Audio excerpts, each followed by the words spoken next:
Oke, selamat pagi. Assalamualaikum warahmatullahi wabarakatuh. Salam sejahtera buat kita semua. Teman-teman, hari ini kita lanjut mengenai power series and function given by power series ya. Ini tetap kita ambil dari buku Kreyszig chapter 15 ya. Nah, untuk mendapatkan gambaran sebetulnya kalau kita sehari-hari gitu terkait dengan kuliah kita mempelajari tentang sequence, kemudian series gitu ya.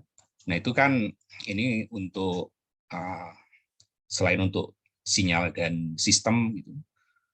Nah, termasuk sequence itu nanti di kriptografi ada, cuma bentuknya mungkin agak berbeda ya. Nah, di sinyal end system, meskipun untuk teman-teman telekomunikasi gitu, tapi teman-teman di teknik komputer, nah itu tentu akan menganalisis itu ya bisa menganalisis itu ya, karena data itu bisa berupa apapun. Nah, ketika kita katakan mempelajari IoT atau sistem siberfisik, nah itu data-datanya kan diambil dari lingkungan luar ya. Kita digitize, kita akuisisi datanya, nah data-data itu masuklah ke sistem yang dibangun oleh teman-teman. Mungkin masuk ke sistem hardware, misalnya ke FPGA, tapi bisa juga diolah di prosesor, either prosesor, microcontroller, atau DSP gitu ya. Nah, sinyal itu bisa merupakan sinyal yang bisa diolah di analitik atau analitik function gitu ya.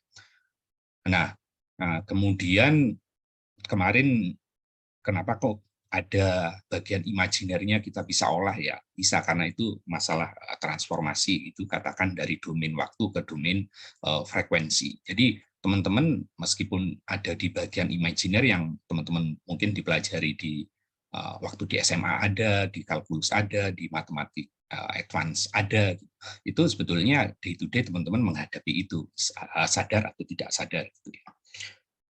Nah, misalnya teman-teman seperti case di bawah ini. Misalnya teman-teman kalau diskusi kita hari-hari seperti ini kan ada suara kan. Jadi kalau kita katakan ada tools di sini, misalnya ini kita pakai Audacity ya, kita rekam suara. Nah, bentuk sinyal suara itu kira-kira seperti ini kan. Jadi kompleks lah ya. Jadi kalau kita representasikan dia sebagai fungsi gitu, ya fungsinya lumayan kompleks gitu. Tapi ini merupakan analytic function juga. Jadi ini bisa di breakdown menjadi sinyal yang lebih sederhana. Jadi kalau kita dengarkan ini, nah coba kita play gitu ya. A, B, C. Ini adalah A, B, C. Ini adalah. Nah, ini suaranya terdengar nggak, teman-teman? Terdengar, Pak. Terdengar, Pak. Dengar ya. Jadi itu suara kita sebetulnya ya. Cuma kalau kita lihat sinyalnya kan lumayan complicated gitu. Tapi sebetulnya sinyal ini setelah dibuktikan dengan berbagai cara gitu, akhirnya ditemukanlah oleh si Fourier ya, bahwa sinyal ini merupakan dekomposisi dari sinyal sinus. Dan hebatnya lagi, semua bentuk sinyal yang dalam time domain, mau sinyal kotak, sinyal yang segitiga, itu sebetulnya merupakan dekomposisi dari sinyal sinus. Jadi kalau kita lihat di sini, kayak apa sih sinyal sinusnya, kita bisa analyze dalam satu kotak ini, kita analyze plot spektrumnya. Nah, kira-kira sinyal ini sebetulnya merupakan sinyal sinusoidal, yang masing-masing frekuensinya, kalau kita pecah sinyal frekuensinya itu ke 4.000 frekuensi gitu ya, dia antara 2 Hz sampai 3.000 Hz sekian, 3.400-an. Nah, masing-masing sinyal sin-nya itu, ini adalah amplitudenya. Itu adalah amplitudenya. Jadi kita bisa Fourier transform ke 2.000 sinyal. Nah, sinyalnya sih tetap, cuma maksudnya pengelompokannya itu dalam 2.000 bin. atau 1000 bin gitu ya. Nah, itu kira-kira seperti ini. Jadi menjadi lebih mudah dianalisis. Akhirnya orang menemukan, oh ini sebetulnya frekuensinya ini. Akhirnya ditransformasilah dari frekuensi waktu ke frekuensi ke domain frekuensi ya, dari domain waktu ke domain frekuensi. Nah, dengan MATLAB kita menjadi lebih ini. Jadi misalnya dengan MATLAB kalau kita ingin melihat sinyal apa namanya bentuk-bentuk sinyal ya tentu lebih mudah ya. Makanya teman-teman kalau nanti skripsi atau riset lebih lanjut di tesis atau mungkin di disertasi atau di tempat kerja gitu ya. Ya mungkin nggak perlu ini ya, cukup Excel gitu sebetulnya.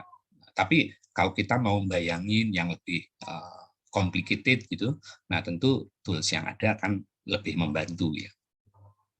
Contohnya misalnya kita ingin lihat sinyal sinusoidal itu yang merupakan penyusun dari sinyal suara yang sebetulnya ininya complicated gitu. Katakan kita ingin menggambar dari waktu sama dengan apa namanya line space dari satu, katakan ininya pi ya biasanya ya, pengalinya pi line space dari 1 sampai 100, 1 sampai 100, kemudian katakan 1000 titik gitu ya. Muncullah di sini waktunya pasti antara 1 sampai 100 pi, ada 1000 poin. Nah, kemudian katakan kita ingin melihat sinyal sinus ya, sin dari T. Nah, kalau kita plot, ya A, nah sinyal sinusnya seperti ini ya, jadi ini bisa di zoom ya. Nah, hari ini bisa kita zoom.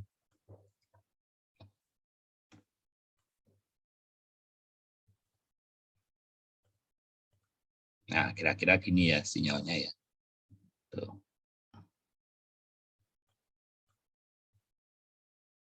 Jadi ya sinyal sinus biasa gitu ya. Habis itu katakan kita ingin melihat sinyal ini dikuadratkan, misalnya E sama dengan sin T.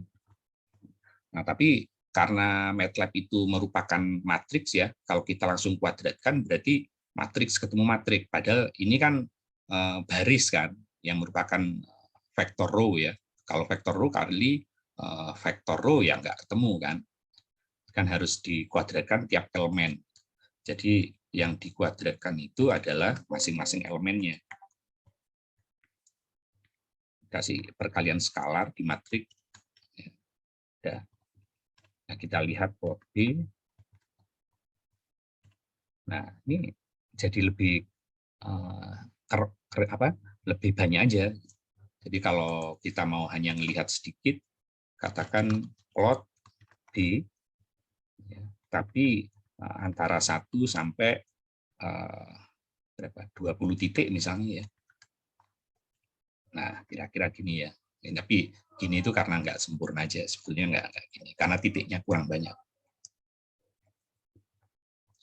Kemudian misalnya kita punya C sama dengan ini.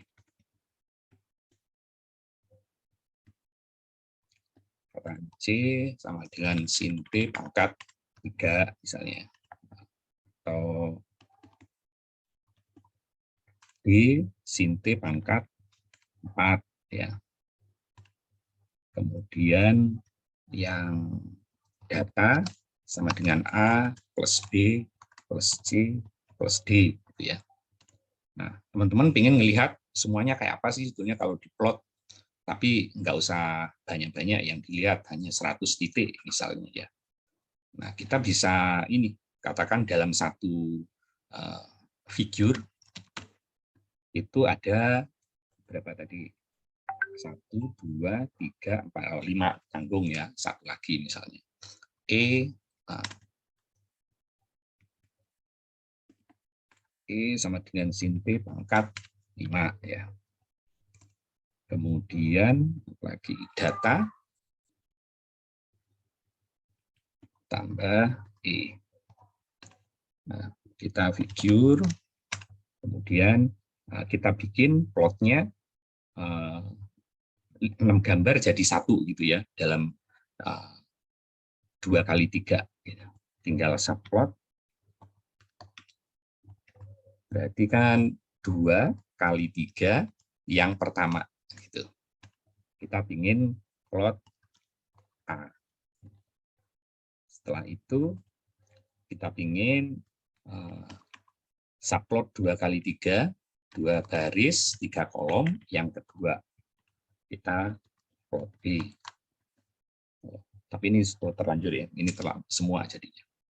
Kemudian kita subplot yang ketiga, subplot C. Kemudian kita subplot yang keempat, kita subplot D. Subplot yang kelima itu E. Subplot yang keenam itu plot dari data. Nah, kalau kita lihat, jadi kayak gini. Nah, ini bisa di zoom, ya bisa ini gitu ya. Jadi kita punya sinyal sama-sama itu masing-masing punya 1, kemudian ini jadi karena dijumlah ya hampir 5 kalinya ya, 5 kalinya. Ya kayak gitu. Jadi sinyal yang kompleks ini ya, tersusun dari sinyal tadi. Ini power series jadinya kan. Nah, apakah kita bisa jumlahin power series yang sampai unlimited? Apakah penjumlahannya itu divergen ataukah convergence? Nah, itu pembahasannya di bab ini, di bab masalah power series dan fungsi yang berdasarkan power series tersebut. Nanti baru kelanjutannya ke ini ya, apa namanya, ke transformasi yang nanti akan kita bahas ke depan.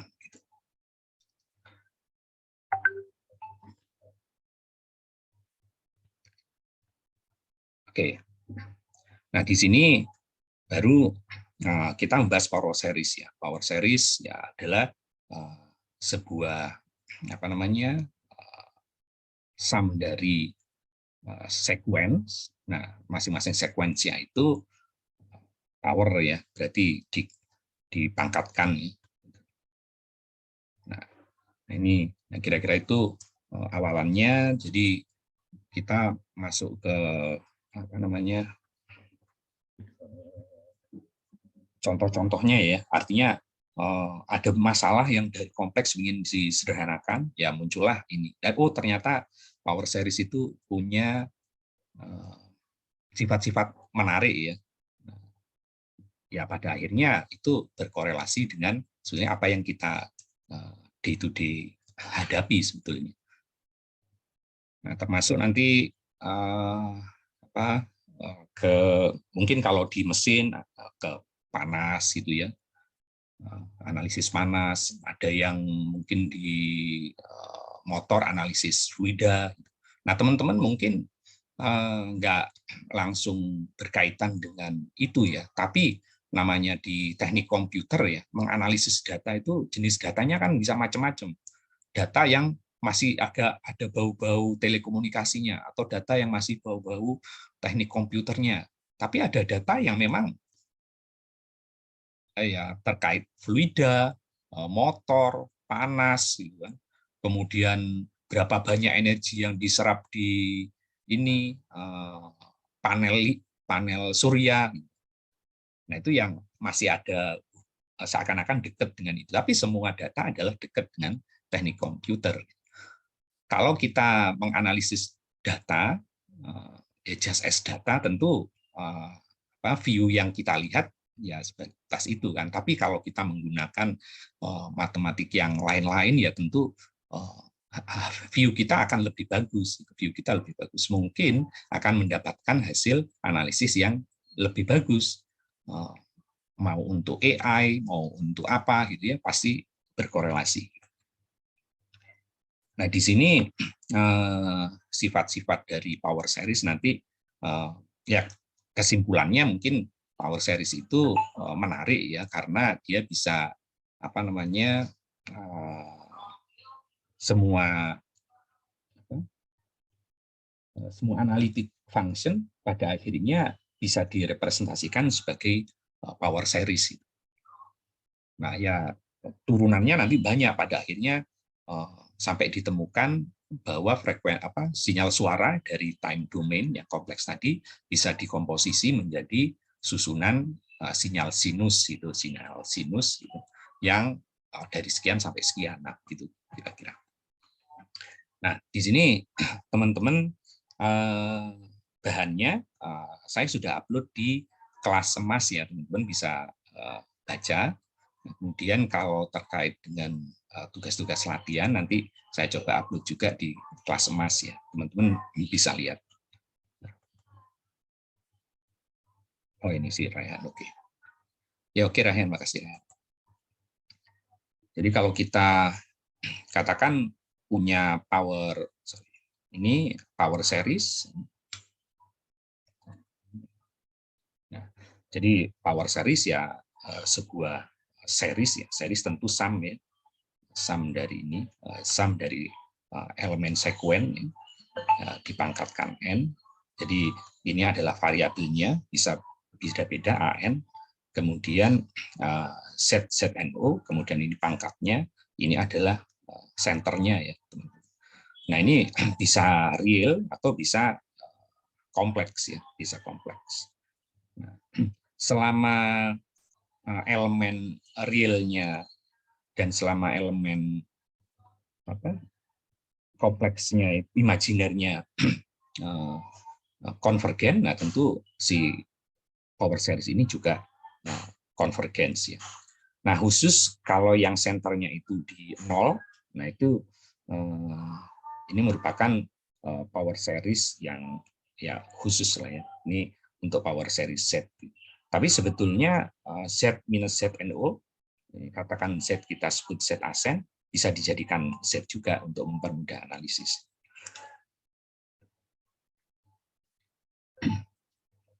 Ini teman-teman bisa baca di situ convergence behavior dari power series ya.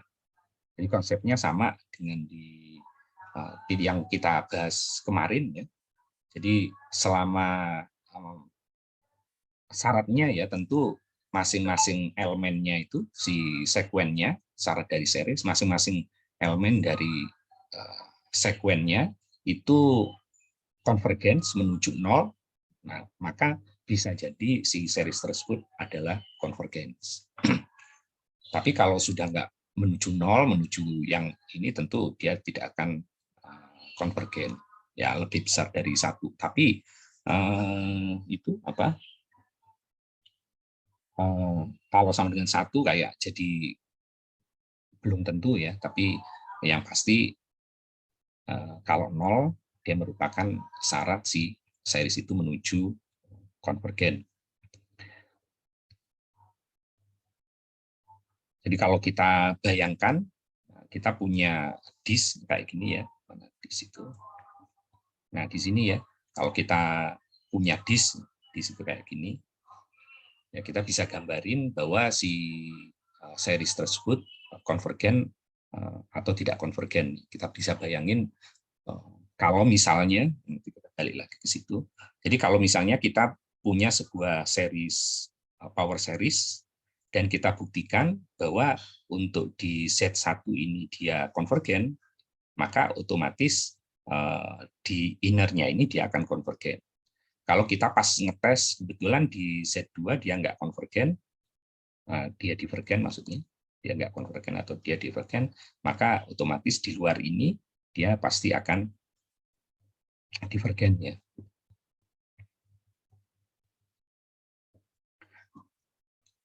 Sama dengan pembahasan yang kemarin, sebuah power series yang berpusat di 0, misalnya ini kita sebut sebagai n sama dengan 0 menuju tak hingga dari Zn, dia akan konvergen, absolut konvergen jika si masing-masing elemen dari sekuen ini less than 1 kan. Sebaliknya kalau mutlaknya lebih besar dari 1, nah dia divergen. Sebetulnya ketika 1, nah itu yang belum tentu ya. Tapi kalau kurang dari 1 udah pasti absolut konvergen. Ini contohnya contoh dari konvergensi dari power series kalau misalnya power seriesnya adalah Zn pangkat n min per n faktorial. Nah, kita bisa lihat elemen n plus 1 dibagi elemen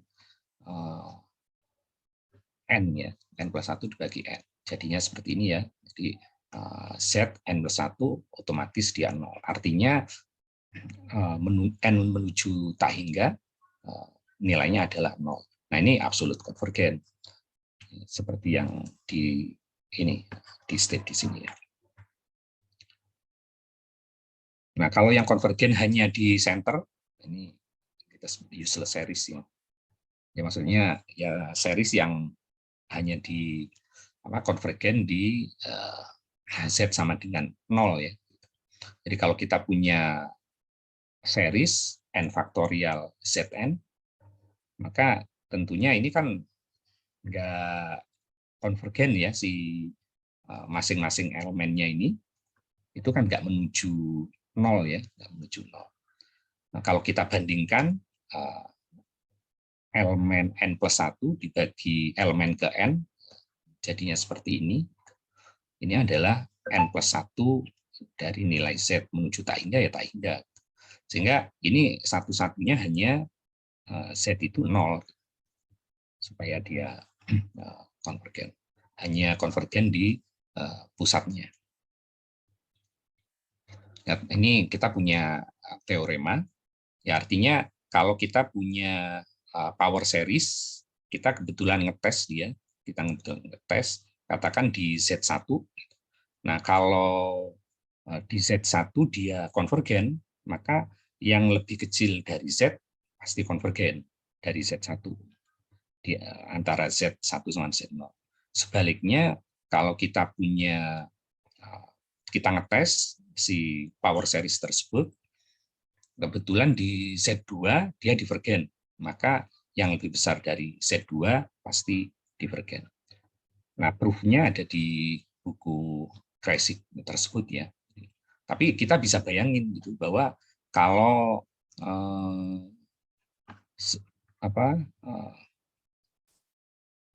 si power series sigma n sama dengan 0 dari tak hingga dari Zn fungsinya fungsi Zn lah ya, fungsi Z. Nah, itu kalau misalnya Z, kebetulan Z1 ya, kita tes Z1, katakan Z min Z1 itu konvergen gitu kan. Berarti limit dari si elemen sekuen n plus 1 per n itu pasti menuju 0 ya, atau mutlak dari ini sumnya itu kan pasti ada angka tertentu ya, katakan m gitu. Nah, kalau si Z minus Z0 ini lebih kecil dari ini, nah otomatis pasti ada angkanya juga gitu. Ya kira-kira gitu. Sebaliknya kalau misalnya kita menemukan si Z2, katakan Z min Z2 mutlaknya itu divergen gitu misalnya ya. Nah, pasti yang lebih besar dari ini, katakan Z min Z min Z Z min ZO gitu. Z min Z2 ini katakan ini divergen ya. Berarti kan sumnya itu katakan M gitu ya. Nah, pas katakan enggak hingga ya, enggak hingga. Yang lebih besar udah pasti enggak hingga juga.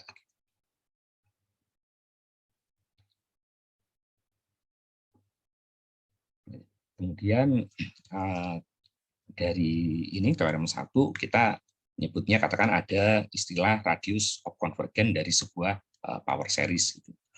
Jadi katakan ini kita ngetes itu, ya R-nya sih nggak harus konvergen atau divergen, nggak masalah. Tapi kan R ini bisa sangat tipis gitu ya, kayak tipisnya itu kayak Dirac, tipis banget. Sehingga ibaratnya ya R ini akhirnya menjadi jari radius dari konvergensi si power series. Jadi pada case tertentu kalau Z min ZO mutlaknya itu radiusnya konvergennya adalah R, si R-nya nggak harus konvergen, tapi karena si batas ini kan bisa sangat kecil banget gitu, maka ya ini R ini bisa disebut sebagai radius dari konvergensinya. Nah, berdasarkan teorema 1 yang ini ya, jadi kalau misalnya R-nya kita temukan dia konvergen, jadi sedikit batasnya itu kayak limitnya konvergen, maka otomatis di dalam R ini itu adalah konvergen. Jadi kalau kita udah menemukan bahwa di R ini dia batas menuju R gitu, sedikit sebelum R dia konvergen, maka di dalam R ini dia pasti konvergen. Sebaliknya kalau di luar R pasti dia divergen berdasarkan teorem 1 tadi. Ini contoh ya, ini contohnya teman-teman juga bisa lihat di di buku Kresik, tapi ini juga udah di-copy dari situ sih. Jadi behavior dari circle of convergence. Jadi R sama dengan 1 di all three series ya. Kalau misalnya ini kita punya 3 contoh series, sigma n sama dengan 0 menuju tangga dari set n per n kuadrat, sama satunya set n kuadrat per n, dan satunya set n. Kalau ini udah pasti ini ya, divergen in everywhere gitu. Hanya kecuali di 0 ya, Jadi kalau yang ini kita bisa tes konvergensinya dari tiap elemen dibandingin gitu, dia pasti nggak 0 kan, nggak 0 karena ini set gitu. Kemudian yang ini set n per n itu convert at minus 1, diverge at 1. Nah, kalau minus 1 karena plus minus ya menuju 0. Nah, kalau yang set n kuadrat ini converge everywhere untuk ini sigma n kuadrat converge ya. Ya ini jadi kalau kita bandingin nanti elemen n plus 1 per n, elemen n plus 1 dibagi elemen ke n, nah itu ketemu 0 gitu. Nah, kemudian kita punya notation ini, notation dari R sama dengan konvergen di semua area atau konvergen hanya di 0 gitu. Atau di konvergen di angka tertentu ya, L gitu. Nah, sekarang kita ingin nyari berapa L-nya.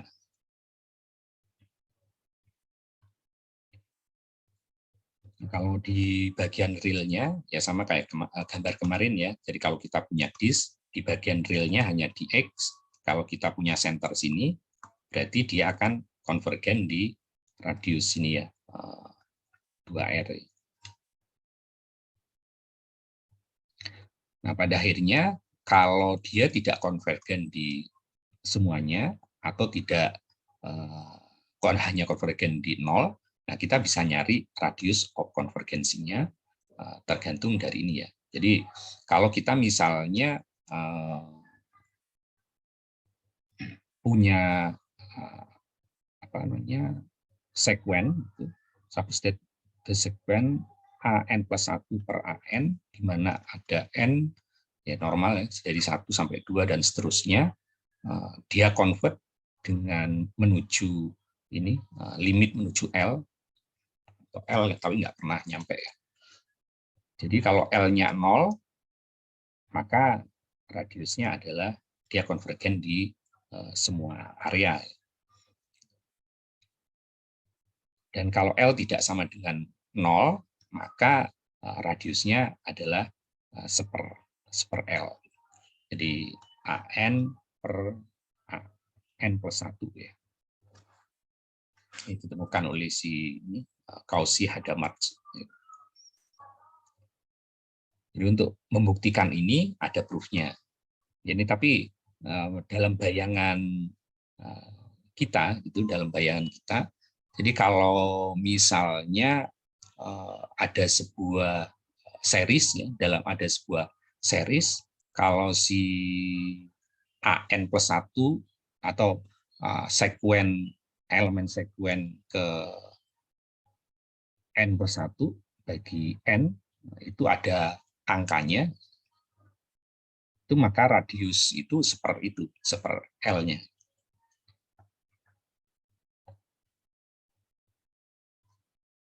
Ini contohnya kalau kita punya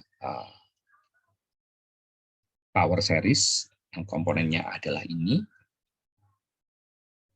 maka radius konvergensinya adalah 1/4 ya.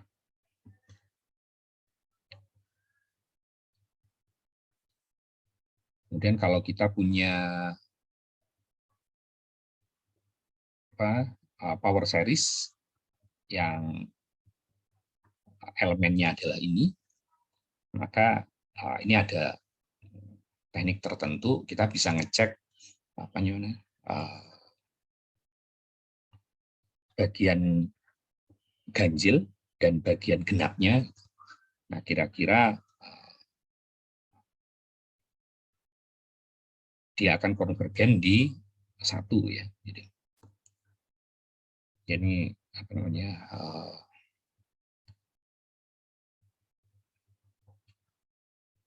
Ini membuktikannya menggunakan ini ya, menggunakan batas root ya, yang di kemarin kan kita ada pakai rasio, ada pakai root.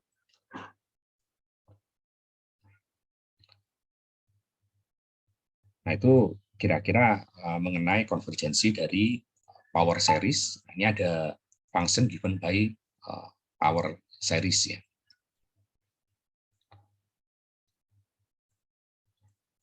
Jadi yang di sini sebetulnya untuk mengantarkan pada kesimpulan bahwa power series itu punya kayak karakteristik yang menarik karena si power series ini bisa merepresentasikan dari analytic function. Nah, apa itu analytic function? Teman-teman mungkin bisa search ya. Tapi hampir semua fungsi yang kita pelajari mungkin di SMA, mungkin di kalkulus itu semuanya adalah analytic function. Fungsi yang bisa diintegralkan di semua lokasi, kemudian bisa diturunkan, at least dia analitik di region tertentu ya. Nah, si power series ini bisa merepresentasikan itu. Nah, ini dipakai di mesin mungkin untuk heat transfer, ya nanti dipakai untuk analisis sinyal, dan lain-lain. Jadi kalau kita punya sebuah fungsi, mungkin fungsi itu bisa direpresentasikan, akhirnya dibuktikan bahwa ternyata kalau fungsinya adalah analytic function, fungsi itu pasti bisa direpresentasikan menggunakan power series, kira-kira gitu. Jadi kalau kita punya sebuah fungsi, dan fungsi itu merupakan analytic function, hampir semua fungsi yang kita pernah pelajari adalah analytic function, termasuk sinyal suara tadi yang kelihatannya kompleks, itu adalah analytic function. Ini bisa direpresentasikan sebagai power series. Ya.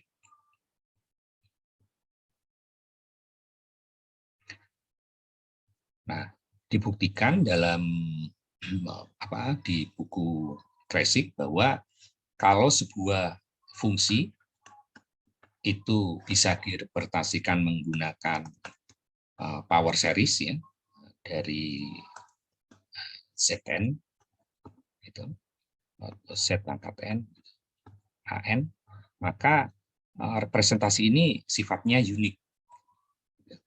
Nah, buktinya tentu ada di proof dari teorem ini ya.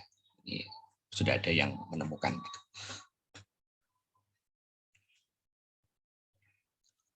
Selama dia konvergen di area konvergennya. Ini ya, identity dari uniqueness-nya, dan ini smooth-nya, continuity di radius of convergence-nya. Ya, asumsinya ini nanti ada proof-nya di sini. Jadi kalau kita punya power series yang seakan-akan berbeda, nanti kita bisa temukan bahwa masing-masing variabelnya itu adalah sebetulnya sama, sehingga sebetulnya representasi dari FZ yang merupakan fungsi analitik itu adalah bisa direpresentasikan oleh power series secara unik.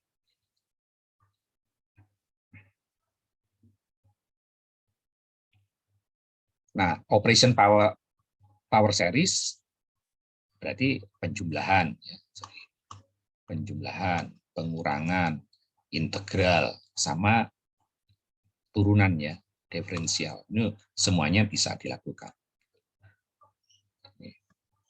Ya karena power series adalah penjumlahan dari ini ya, Zn. Nah, kalau masing-masingnya dijumlah, ya otomatis si power series ini bisa dijumlah, ya. Dikurangin ya, karena tiap elemennya dikurangin. Nah, multiplication juga demikian. Jadi kalau kita punya analytic function yang direpresentasikan sebagai power series, kalau ini dikalikan ya masing-masing elemen itu dikalikan kan, nolnya dengan AB0, yang Z1-nya berarti dia melibatkan 0 di yang gitulah ya, menjadi ini. Kemudian yang untuk Z kuadratnya komponen ini. Berarti kan tiap itu dari variabelnya nanti kita bisa iniin. Berarti masing-masing variabel di elemen sekuen ke ini itu merupakan perkalian, sehingga ini bisa dikalikan. Nah, diferensial juga demikian ya, differential integration. Karena kalau kita ini kan sigma ya, berarti kalau kita integralkan masing-masingnya ya tinggal Z n-nya ke sini n-1, dan semua elemennya kayak gitu. Berarti dia bisa didiferensialkan kalau yang ini ya. Jadi n-nya ke sini n-1. Nah, diintegralkan juga demikian. Jadi seper n plus 1 pangkat n plus 1 gitu ya. Nah, ini berarti karena ini penjumlahan, berarti masing-masing elemennya bisa diintegralkan. Jadi si power series itu bisa didiferensialkan, bisa diintegralkan. Sehingga kalau kita punya sebuah fungsi analitik yang bisa direpresentasikan sebagai sebuah power series, maka dia pasti bisa diintegralkan atau pasti bisa didiferensialkan.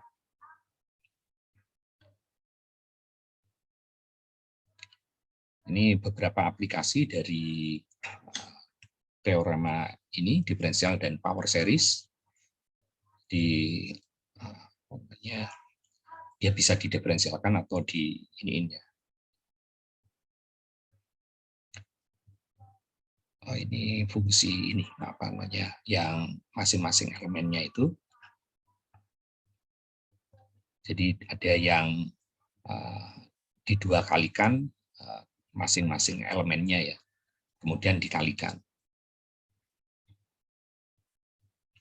Nah, kalau kasus integration sama, karena integration itu masing-masing elemennya dibagi dari pangkat ininya, sementara pangkatnya naik 1 kan. Berarti tiap elemennya bisa diintegralkan. Nah, otomatis si series ini bisa diintegralkan. Ini akhirnya muncullah teorema ini bahwa si analytic function itu bisa direpresentasikan oleh power series. Nah, itu kira-kira ya pengantar tentang pembahasan power series ya. Nanti mungkin teman-teman detailnya bisa baca di buku Kresik bab 15 ya, bab 15. Nah, nanti teman-teman latihan saya kasih di kelas emas ya. Nomornya nanti saya pilih. Nah, teman-teman silakan coba. Setelah nyoba baru lihat solusi di buku Student Solution ya. Nah, di uploadnya teman-teman mau tulis tangan boleh, kemudian pakai diketik juga boleh, gitu. Nggak ada masalah. Yang penting dicoba. Oke, sampai di sini ada yang mau ditanyakan?